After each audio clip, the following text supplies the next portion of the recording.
My name's Nora Thompson. Tonight, like most nights since arriving in Monte Carlo, I found myself sitting alone at a small café on the edge of the bustling casino square. It's a far cry from the luxurious life I was born into, but after graduating from a fancy college stateside, all I wanted was a simple break. My dad, he owns half the globe it seems, from hotels to tech firms. I use my mom's last name, though, to keep things real, to keep the vultures at bay. The night was cooling off when he walked in. Daniel looked like he owned the place, or at least like he thought he did. Swaggering over with a confidence that I guess comes from wearing a suit that costs more than most people's rent, he pulled out the chair opposite me without asking. "Mind if I sit?" he finally said after already sitting down. His smile was all charm, probably practiced. "Looks like you're already sitting," I replied, barely looking up from my coffee. He chuckled, the sound a bit too smooth. "I'm Daniel. And you are?"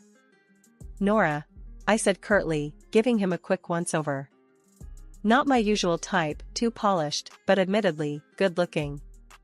"So, Nora, what brings a girl like you to a pricey haunt like this all by yourself?" His tone had a touch of a tease, and I wasn't sure if I was amused or annoyed. "Just enjoying my coffee," I answered, keeping it vague. "What's your excuse?" I could say business, but I'd be lying tonight. "Let's just say I'm scouting for something interesting, and looks like I might have found it," he said, his gaze steady on me. I raised an eyebrow.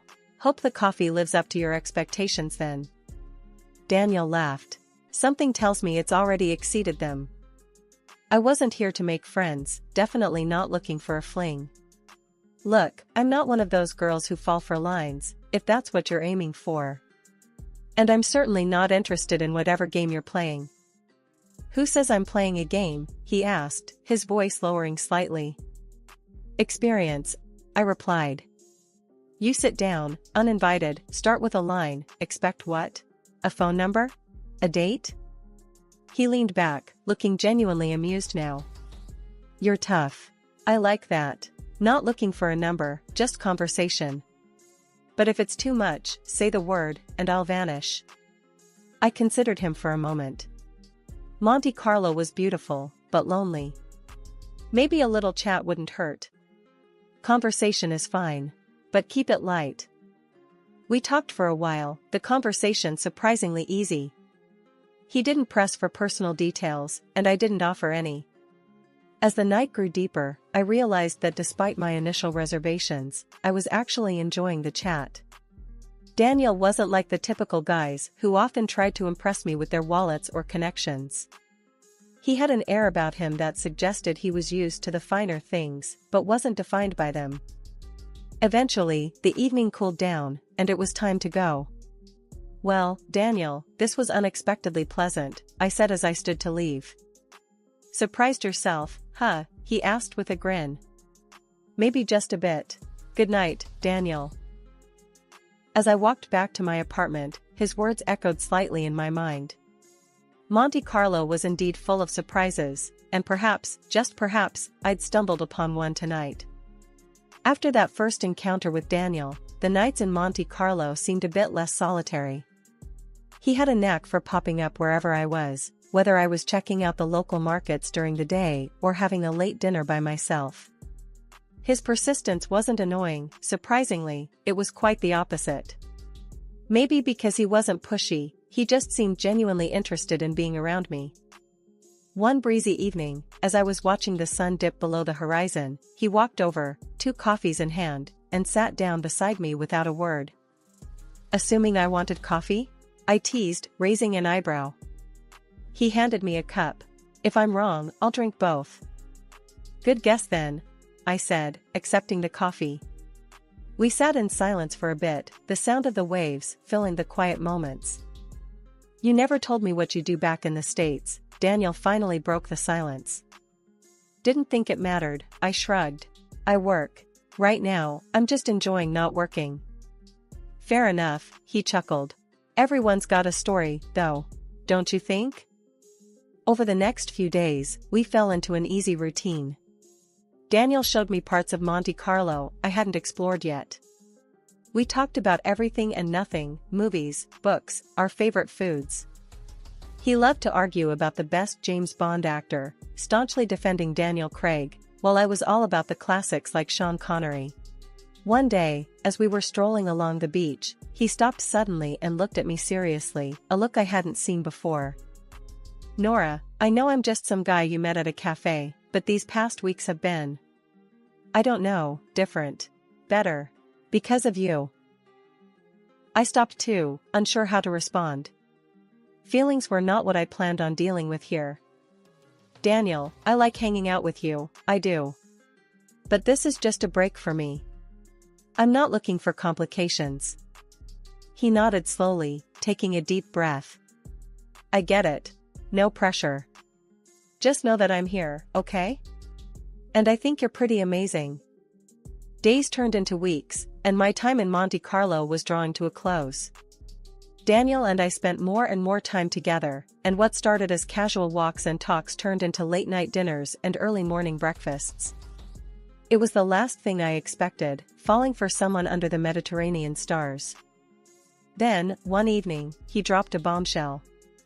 "Come back with me, Nora. Work at my company in the States. I know it's sudden, but I don't know, I just think it could be great."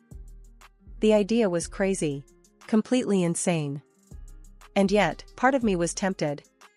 Tempted by the adventure, by the idea of taking this whatever it was and seeing where it could go. Moving back to the States felt like stepping into an alternate universe. Daniel's offer wasn't just a job, it was an invitation into his life, and suddenly, I was living in an ordinary apartment in an ordinary part of town, playing the role of an ordinary girl who'd lucked out.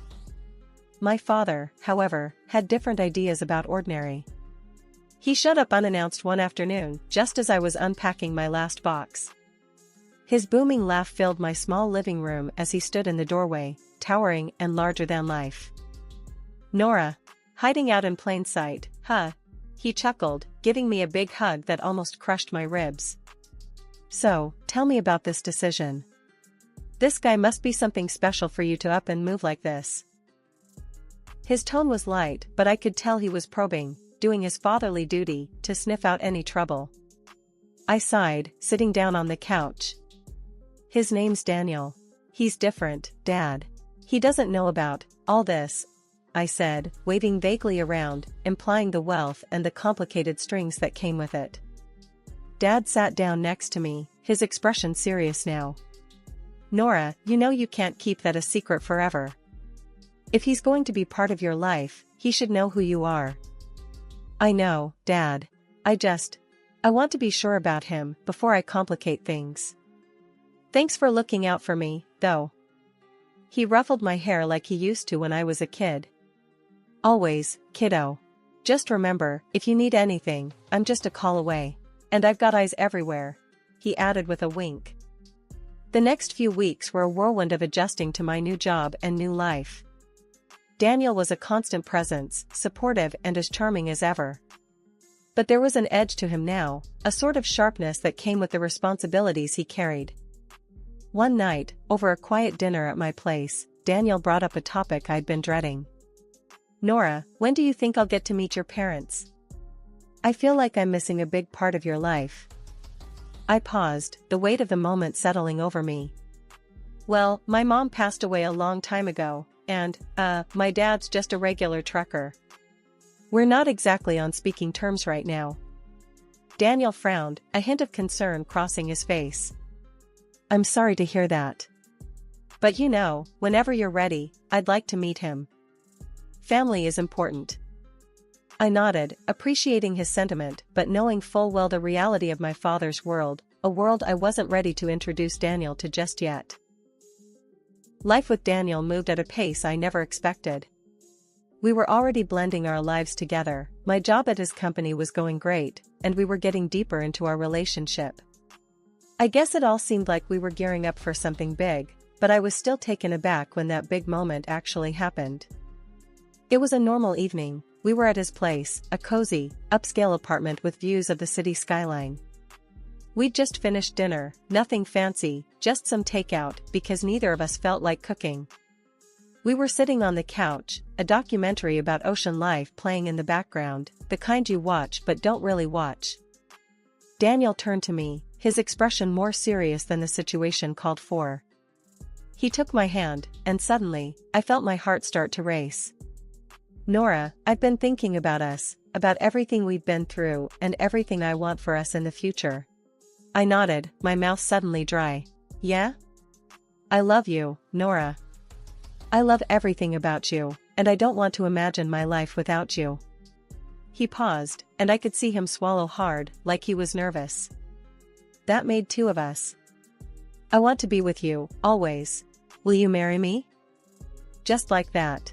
No getting down on one knee, no ring box being opened. It was straightforward, genuine, and so very Daniel.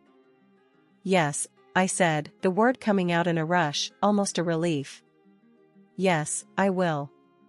He grinned, that wide, infectious grin that had won me over from day one, and hugged me tight. We spent the rest of the evening talking about our future, what we wanted, where we saw ourselves. It was exciting and a bit daunting, but it felt right. The next challenge came when I told my dad. I expected him to be happy, but his response was lukewarm at best. Nora, you know I want nothing but your happiness, but are you sure about this? It's all happening so fast, he said, his voice heavy with concern. I'm sure, Dad. He's a great guy. You'll see. I tried to sound more confident than I felt. He sighed. All right, but promise me you'll sign a prenup. Just to be safe. The word prenup didn't scare me. It was just another part of the modern marriage package, especially with someone who had as much to lose as I did, even if Daniel didn't know the full extent of it. Of course, Dad. We'll handle it, I assured him. That's good then. And Nora, I won't be at the wedding. I don't want to spoil your story about being a simple girl. Then came the introduction to Daniel's mother. Her reception was icy from the start. During dinner at their family home, she scrutinized me with a look that chilled the room. Daniel, are you sure about this girl? She doesn't seem like a fit for our family, she remarked bluntly. Daniel tried to smooth things over, but his mother was relentless. A prenuptial agreement is non-negotiable, she insisted. I agreed without hesitation, knowing it would ease some tension. Absolutely, I wouldn't have it any other way, I said as we later formalized the terms with a lawyer present. Despite these hurdles, our wedding in the Maldives was breathtaking. Standing beside Daniel, with the ocean whispering behind us and the sand beneath our feet, I felt a surge of hope. It was just us, our love, and a future we were ready to shape together, despite the rocky start with family expectations. Married life started off better than I could have hoped. Daniel and I settled into our new house, a beautiful place with more space than we'd ever need. It was supposed to be the beginning of our perfect life together. I threw myself back into work, determined to prove that I was more than just the boss's wife. My role at the company had always been challenging, but now there was an added layer of expectations. I was not only managing projects, but was also part of key decision-making processes. Daniel seemed proud, at least initially. He would introduce me in meetings with a hint of pride in his voice. This is Nora, my wife and our project lead. However, as the months rolled on and the projects under my lead turned successful, bringing in significant profits and boosting the company's profile, something in Daniel shifted. It was subtle at first. A comment here, a slight remark there. One evening, as we sat down for dinner, he brought it up. Nora, you're doing great at work. Too great, maybe. I looked up from my plate, puzzled. What do you mean, too great? Isn't that good for the company? It is, he admitted, pushing his food around on his plate. But, you know, the guys are starting to say it's turning into Nora's show over there. His words stung a little. Isn't that a bit unfair? I thought you'd be happy that we're doing well. I am happy, but it's a lot, you know? Everyone's always talking about you, about how you handle things. Makes me wonder where I stand. That conversation was the first of many. As the business grew, so did the strain between us. Daniel's once supportive demeanor was now tinged with resentment. I couldn't understand it. Wasn't he the one who had encouraged me to step up in the first place? Things got worse when his mother came to stay with us for a few weeks. Her presence in the house brought an old-world, traditional attitude that I had always managed to avoid. She would make offhand comments about my work, about how a wife should be more present at home. "You're always at the office, Nora. When do you have time to take care of your husband?" she would say. I tried to shrug it off, to keep the peace, but her words only deepened the growing rift between Daniel and me. It seemed no amount of success at work could compensate for what was slowly unraveling at home. The more I achieved, the more our marriage suffered. One evening, Daniel came home from work, his face set in a grim line. "Nora, I think it's best if you leave the company. We need to focus on our family, and it seems like your role there it's just causing too much tension." "Leave the company? But why? I've been contributing so much." My voice was a mix of disbelief and anger. "It's for the best. You can focus on the house, maybe start that garden you've always talked about?" His tone was dismissive, as if he was deciding on something trivial, not my career. The next day, I found out he had let go of all our house staff, housekeepers, cooks, gardeners. It was all on me now. "You wanted to be more involved at home, here's your chance," he said, almost coldly. I wasn't scared of housework, but the way this was thrown at me felt wrong. This wasn't the loving, caring man I married, this was someone else, someone very intolerant and controlling. His mother, staying with us at the time, seemed to relish the situation. "It's good for a wife to focus on her home," she would say, smirking slightly whenever Daniel talked about my new role as a full-time housewife. As I adjusted to this unexpected turn in my life, I couldn't help but feel ashamed. Ashamed that I hadn't seen this coming, ashamed to admit to my father that maybe he was right about Daniel.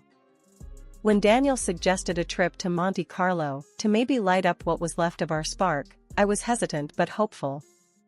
That hope died quickly when his mother announced she'd join us. "It's been ages since I've traveled," she declared loudly, as if it were a decree that couldn't be opposed. Daniel, of course, welcomed her with open arms, not once considering what I might think. We rented a small house in Monte Carlo, which was charming but costly, and it quickly became my prison rather than a retreat. From the start, Daniel and his mother treated the city as their playground. They rented luxurious cars, visited exclusive boutiques, and dined at the finest restaurants, while I was left to manage the household. They demanded home-cooked meals, turning me into nothing more than a servant in a holiday home, cooking and cleaning after them as they gallivanted around the city. As days passed, Daniel's mother digs grew sharper, her tone more venomous. "Really, Nora, living at someone else's expense must be quite the life, huh?" she'd sneer, her words a slap disguised in a smirk. Daniel never defended me. Instead, he laughed. His laughter was a betrayal each time, echoing around the cold walls of our temporary home. I felt isolated, the city's sparkle muted by the shadow of their disdain. One evening, we passed a grand old-style hotel, its facade a reminder of a world of elegance and respect. Daniel's mother, her voice dripping with envy, remarked, "Lucky billionaire Harris. Imagine owning such a hotel, ruling over a palace like that." That night, at a restaurant overlooking the sea, the last vestige of my patience crumbled. As we sat down, she waved the waiter over with an imperious flick of her wrist. "For Nora, the cheapest dish will do. No need to spoil her with extravagances she doesn't deserve," she declared loudly enough for nearby tables to hear. Daniel's response was a chuckle, his agreement coming not just from his mouth, but from the dismissive flip of his hand. "Good call, Mom. Let's not go overboard." Humiliation washed over me like the waves crashing on the rocks below us. Rising from my chair, the clatter of my seat echoing my turmoil, I faced them both, my voice steady, louder than I intended. "I will not tolerate this any longer," I declared, my hands trembling, but my resolve firm. "I am divorcing you, Daniel." The cold air of Monte Carlo was nothing compared to the chill of betrayal as I walked away from the restaurant. Daniel and his mother, rather than coming to apologize, followed me out with insults. As I quickened my pace, my mother-in-law's voice rang out sharp and clear. "Just look at her, a beggar, unworthy of my son." My heart raced, but before I could get far, Daniel caught up and grabbed my purse from my shoulder, his fingers clenching it tightly. "This is my money, Nora. Go on, get out on all fours if you have to." His voice was laced with contempt as he yanked the purse away, leaving me stunned on the sidewalk. Beside him, his mother laughed cruelly, her eyes gleaming with malice. "Maybe now you'll learn to beg in Monte Carlo, since that's all you're good for." Their laughter echoed down the street as I stood there, walletless and alone. But as they hurled their final insults, fate stepped in. We were near that grand old hotel, the one Daniel's mother had earlier envied aloud, wishing she could own such a place. Pointing to the hotel, she sneered, "Maybe they'll let you in as a beggar." At that moment, the gates of the hotel opened, and a guard appeared. He saw me, recognition lighting up his face. "Miss Harris," he called out warmly, walking over with a respectful salute. The moment he said my name, the atmosphere shifted. Daniel and his mother paused, their expressions turning from satisfaction to confusion. The guard smiled broadly. "Your father told us you might come by. Please, this way. The best room is always reserved for you, as per Mr. Harris's instructions."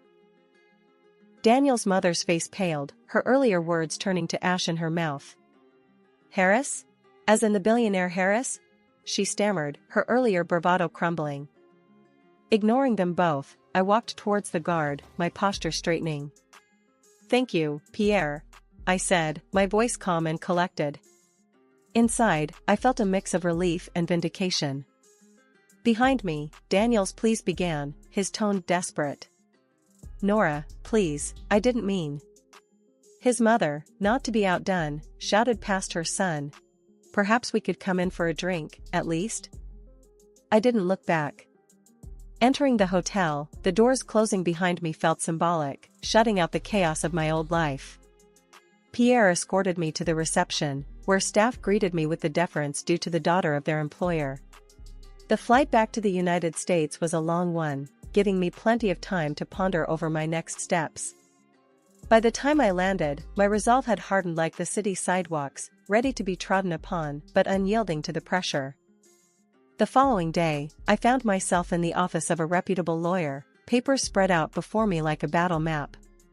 "During your tenure at the company, it appears your husband failed to pay you bonuses owed for the multi-million-dollar deals you closed," the lawyer pointed out, his tone a mix of surprise and indignation. "That sounds about right," I sighed, my mind racing through the countless hours I'd poured into that company, the success I had driven. "We're suing for $3 million. The courtroom was cold and sterile, a stark contrast to the heated glares Daniel shot across the room. As he stood there, fumbling through his defense, the man I once loved looked nothing short of pathetic. When the verdict came, a resounding victory awarding me $3 million, Daniel's face crumpled. Outside the courthouse, he attempted one last plea. "Nora, everyone's laughing at me. I messed up. Can we start over?" His words could have tugged at my heartstrings once, but that time had passed. "You only miss the money, Daniel. Maybe listen less to your mother next time," I said, the edge in my voice cutting through the crisp air.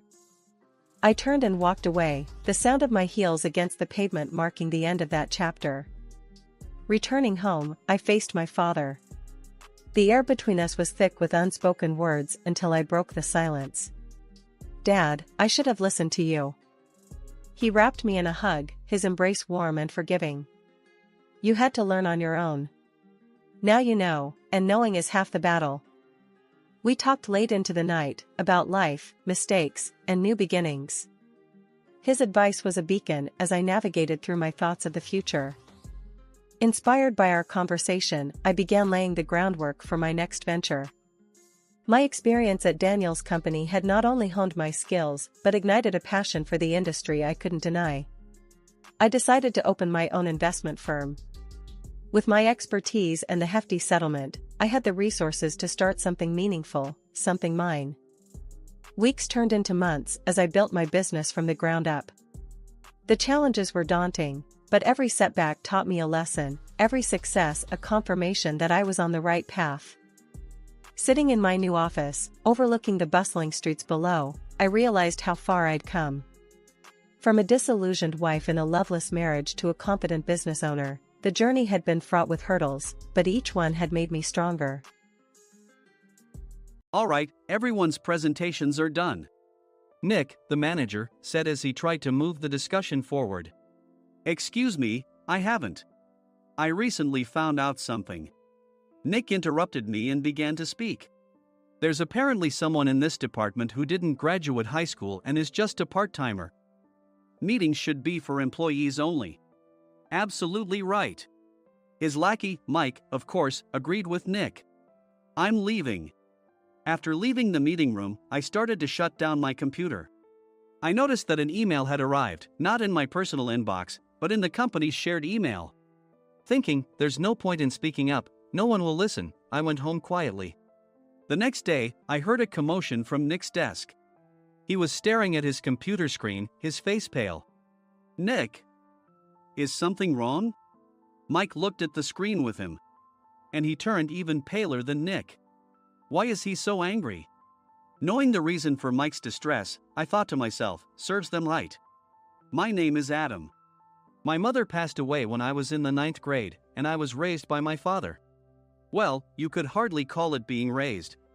After my mother passed, my father changed. He drowned his sorrows in alcohol, and though he still went to work, he squandered our living expenses on horse racing. Because of that, I had to start working part-time as soon as I entered high school. Every month, I went to the convenience store with bills in hand that couldn't be auto-deducted from my father's account. Even though I endured it because I didn't want to be alone, I reached my limit in my second year of high school and dropped out. I found a live-in job at a distant inn. Thank you for everything. The day I left home, my father, still staring at the TV, spoke. Take care. That was our last conversation. Back then, 18 wasn't the age of majority, so I needed my father's permission to work, and I couldn't hide my place of employment. Yet, my father never visited me even once. I kept working just to survive, and before I knew it, I was 42. Years of hard work paid off, and I was transferred to the headquarters. I was thrilled to be recognized by the company, as I thought I'd be working in the field until retirement due to my lack of formal education. Listen up. Our work can change the future of our employees. Don't drag us down. On my first day after the transfer, Nick, dressed in an expensive suit, spoke sternly. There was a reason for this. Our inn was located in a prominent tourist destination, known so well that everyone in the state could sing its commercial jingle. At its peak, we had 5 locations within the state. But that was long ago. Due to financial difficulties and aging facilities, only the place where I had worked for many years and the original establishment remained. I was prepared to lose my job anytime, but now there was a glimmer of hope. With the rise of social media, the tourist area where the inn was located started gaining attention again. Depending on how hard the sales department, where I was transferred, worked, we could either thrive or be forced to give up this prime location to the new hotel chains continuously popping up. For Nick, who had switched careers from another industry to strengthen our sales, this was a battle he couldn't afford to lose. I understood why he had to be strict. I will do my best. Nick sneered at my enthusiastic declaration. Did you not hear what I said? I'm sorry. I thought I was listening carefully. Out of habit from years of customer service, I apologized reflexively, though I had no idea what had offended him. Someone was watching me with a smirk.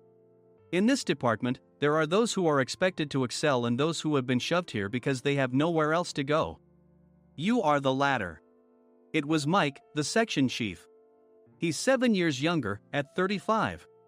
But he was called to headquarters much earlier than I was and had been moving around within the headquarters ever since. I'm not jealous, but I can't accept that he's my boss. Graduating from a prestigious university, he has an unusually high pride and caused many problems as a newbie, making things very difficult for me when I was the front desk leader. When I found out Mike was transferred to the sales department a month before me, I was disheartened. Mike is right.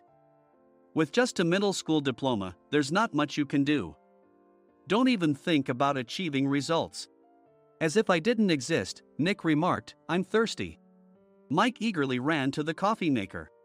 It seems Mike is Nick's lackey. I regretted being happy about my transfer to headquarters, wishing I had stayed on site forever.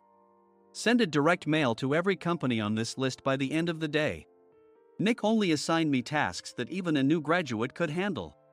What? There are over 1,000 companies. You want me to send to all of them by today?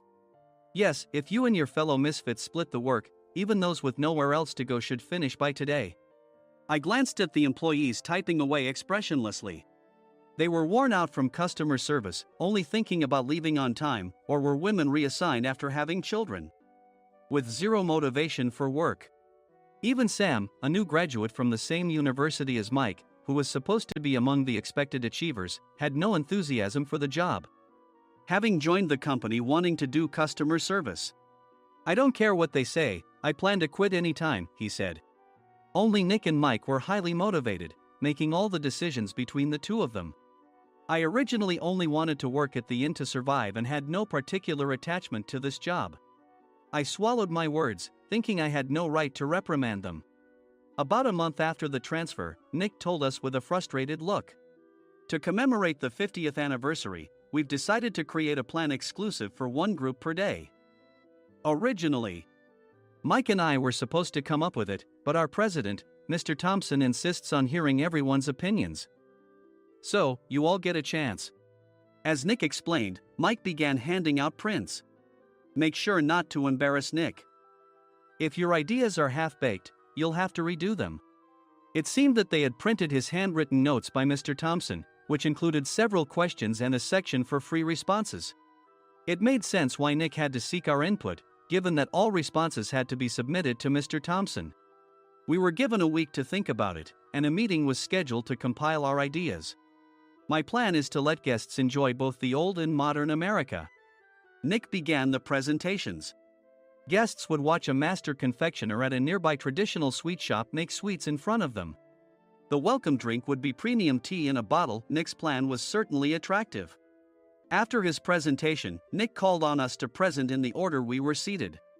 Just as I stood up for my turn. All right, everyone's presentations are done. Excuse me, I haven't. I recently found out something. Nick interrupted me. There's someone in this department who didn't graduate high school and is just a part-timer. He was likely talking about me.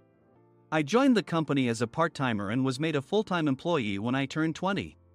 That was 20 years ago, so Nick and Mike probably had no chance to know until recently.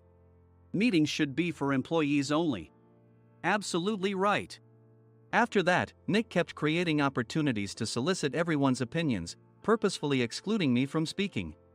The meeting unexpectedly heated up and went past the scheduled end time.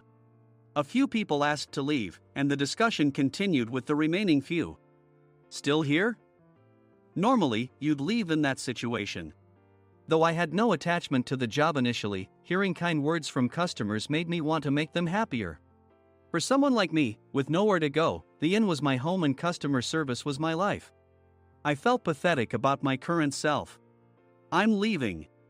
I left the conference room and started shutting down my computer. I noticed an email had arrived, not in my personal inbox, but in the company's shared email. Thinking no one would listen to what I had to say anyway, I quietly went home. The next day, while preparing the DM as instructed, I heard a commotion from Nick's desk. In his haste to stand up, he hit his knee on the desk. He stared at his computer screen, his face pale. Nick! What's wrong? Mike, thinking he should be the first to rush over, approached Nick while still wearing his coat. He peered at the screen with Nick. And he turned even paler than Nick. Why is he so angry? Who is responsible for this company? Nick, more irritated than ever, asked, and Mike answered without checking. Probably Sam. Sam wasn't there because he was attending a morning training session for new hires. Nick gave up on getting angry and returned his gaze to the screen. They were looking at an email that arrived right after the end of the working day yesterday. Apparently, no one, including me, had checked it before leaving. The email was from a large company that used us for their annual employee trips. The president and executives of that company also frequently used our services personally. President of the company, Mr. Mason himself, had declared that neither he nor his company would ever use our services again. Well, some companies cancel their employee trips or stop using our services due to financial struggles. Let's just move on. Mike kept wiping the sweat from his forehead with a handkerchief. Knowing why Mike was so agitated, I quietly watched their interaction. Do you know how much revenue we get from that company? We can find other guests to fill the rooms, but we'll lose the banquet costs, gift shop revenue, rental car fees, and more. Moreover, the gifts were supposed to be prepared by the traditional confectionery shop involved in Nick's proposed plan. If it's known that we incurred such a huge loss at this critical time, Nick's position in the company would be jeopardized. Nick took a deep breath, seemingly trying to calm himself. All right, Mike. Go to New York right now and apologize to Mr. Mason. What? You're coming with me, right? I have urgent work to do. I trust you, which is why I'm entrusting this to you. Please. Mike, believing Nick's sincerity, agreed with a determined look on his face, saying, yes.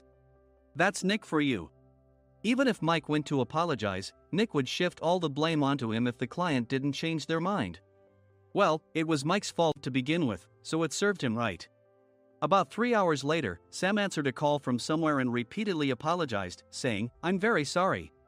Everyone watched to see what was happening. After ending the call, he informed Nick with a weary tone. When Mike arrived at the client's company, he only made things worse, further infuriating Mr. Mason. He was demanding, get his boss here immediately. It was no wonder Sam was exhausted, dealing with such a call right after returning from training. What is that idiot doing? All right, Adam, you're coming with me. If sacrificing Mike didn't work, then I must be next. Normally, I'd want to refuse at all costs, but I saw an opportunity in this situation. If I can be of assistance, I'd be happy to join you. I immediately followed Nick, and we flew to New York.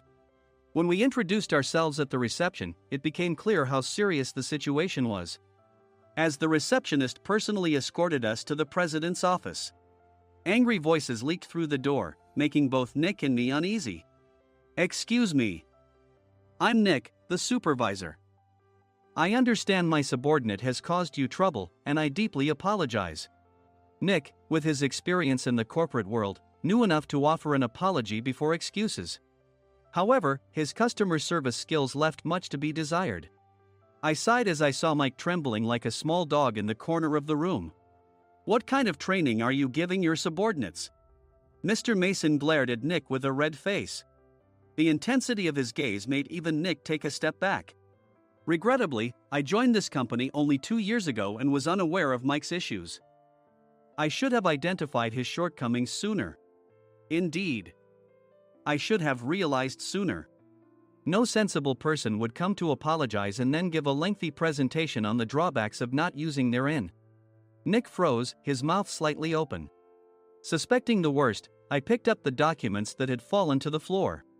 It seemed Mike hastily prepared these documents on the plane, listing the disadvantages. Disadvantage 1: if you change the venue for the company trip, employees might suspect it's for cost-cutting reasons, leading to a negative impression. Reading it aloud half-jokingly, Nick snatched the papers from my hand and checked the contents with a furious expression. Among the stack of documents was a receipt from a nearby convenience store's copy machine. I felt a pang of dread, hoping he hadn't shown the receipt as well. What do you think he said when I asked what kind of nerve he had to do this? I'm very sorry. Faced with the dire situation, Nick must have thought there was nothing left to do but apologize. In a voice smaller than I'd ever heard from him, he uttered words of apology. He said, I'm a Harvard graduate. I don't believe I said anything wrong. Mike, what have you done? Forgetting his plan to pin the blame on Mike, Nick yelled loudly, even in front of Mr. Mason. I didn't do anything wrong. You're still saying that? Look at him. Mike pointed at me with a shaking hand. I was assigned to headquarters in my 20s and now I'm a section chief. This guy only made it to headquarters at 42. Everything I've done proves I was right. So why are we losing the contract? Having said his piece, Mike collapsed to the floor. Of course. You were sent there because you had nowhere else to go. Mike never expected to hear such words from someone he looked down upon. He lunged at me, and Nick hurriedly stepped in to stop him. Mr. Thompson told me Mike is a quick thinker, and to take good care of him. There's no way he was pushed aside. Don't make things worse here. He didn't say quick thinker, he said only quick-witted, didn't he? I don't remember that part. I recalled the many troubles Mike caused when he was a newbie. When Mike was on the front line, his pride was so high that he never apologized to customers. Customer service, especially in our job, doesn't work alone. It brings both good and bad situations. If the front staff or housekeepers made mistakes, or the cleaning company didn't properly clean a room, one had to apologize to the customers regardless of personal fault. Mike, in such situations, would never apologize, insisting he wasn't at fault. This often angered customers, and as the front desk leader, I frequently had to apologize on his behalf. He caused complaints and disrupted operations, which is why he was quickly moved to headquarters. In departments where he didn't interact directly with customers, his quick thinking was beneficial and things went well. But it seemed his flaws were starting to show. Corporate reservations are supposed to be entered into the system by the sales representative. But a quick check yesterday revealed that more than 10 items were missing from the client's reservation. The handover document clearly stated what needed to be prepared. Why didn't you enter it into the system? Why do we have to give them special treatment? Filling rooms near the banquet hall, setting up all the food in advance. Specifying the brand of wine, they're too demanding. No wonder he always angered customers, I thought, feeling a headache coming on. Grouping them in rooms near the banquet hall is for our benefit too. It makes it easier for the staff to set up beds and serve breakfast since everyone's schedule is synchronized. As for the other requests, Mr. Mason suggested them to lighten our load. I didn't know that. Nick finally seemed to realize that Mike was the one who had angered the client. What did you say to them? I just told them we wouldn't give them special treatment anymore. We shouldn't waste effort on things that don't bring in money. I was utterly exasperated at his lack of understanding of customer service. Of course, we shouldn't comply with unreasonable demands. But carrying over successful practices from past stays makes customers feel remembered and enhances their experience. Good memories encourage repeat visits. That's part of our job. I looked down at Mike, who was sitting on the floor. In our job, nothing is a waste. Mr. Thompson likely moved you to the sales department, hoping you'd finally understand this. How do you think he feels now that you failed to meet his expectations? Mike, tears in his eyes, fled the president's office. I was amazed he still hadn't apologized. You have it tough, Adam. It's okay, we're all employees of the same company. I deeply apologize for this disrespectful incident. Especially after all the care you've shown us. If it weren't for you, Adam, I really would have stopped staying here. When I heard you were moving to the sales department, I was willing to reconsider if you handled it. Seeing us talk so amicably, Nick's face contorted. Do you two know each other? Adam's service is excellent. I always requested him specifically. Normally, we don't accept specific staff requests, but we made an exception for Mr. Mason, adjusting my shifts accordingly. He had personally stayed at our hotel just before my transfer, and during casual conversation, I mentioned, I'm moving to the sales department soon. If I hadn't told him then, things could have been much worse. Please continue to take care of us. I look forward to it. On the return flight, Nick awkwardly offered me a can of beer. It's still working hours. Of course, I had no intention of forgiving him for a single beer. Nick might try to pin everything on Mike and avoid any consequences. While pondering this, a startling fact came to light. Nick, the tea bottles for the plan have arrived. I handed Nick a bottle labeled with our inn's name. They look good. What are you talking about? These are plastic bottles. I had assumed we would use the trendy, high-end bottling tea. But what arrived were ordinary plastic bottles of tea with customized labels. The only unique aspect was the label, which had the inn's name, making it look customized. Upon further investigation, I discovered that a substantial amount of money was set to be paid to the tea company. It was priced like bottling tea. Does this plastic bottle really cost $100 each? The tea inside is specially blended for us. The extra cost is for that. Wouldn't it be better to use another tea company? Or is there a specific reason we must use this one? As Nick continued to make excuses, I showed him a printed email. I informed the tea company's president, Mr. Mitchell, that we discovered irregular payments and he confessed. He said you two were high school classmates and planned to split the extra money. That idiot. Why did he confess? That's not important. You should worry about yourself, this could turn into a police matter. Opening the bottle cap, I suggested. How about calming down with this tea? It supposedly has a relaxing effect. Nick drank the tea frantically. In the following days, decisions were made about their fates. Mike was reassigned to the General Affairs Department, with no chance of transfer or promotion, as per Mr. Thompson's orders. As for Nick, since the payment to the tea company hadn't yet been made, he narrowly avoided legal trouble. Instead, he was encouraged to leave the company, and to avoid further complications, Nick submitted his resignation. Rumor has it that connections between HR departments have made it difficult for him to find new employment. Even though it was good to have those two gone, something unexpected happened in the sales department. Everyone became motivated and united in refining the 50th anniversary plan. In the end, my plan was adopted. We collaborated with the Tourist Information Center to provide personalized guides. The plan, tailored to the number of guests, was truly special for the 50th anniversary. Hey, is Adam's family coming to stay? I immediately booked that special plan for my family. Sam noticed it on the reservation list and quickly picked up on it. Yes, I'm inviting my father. That's great. I might invite my parents too. I lacked the courage to face my father just as Adam. But here, with the confidence Mr. Mason praised, I felt ready.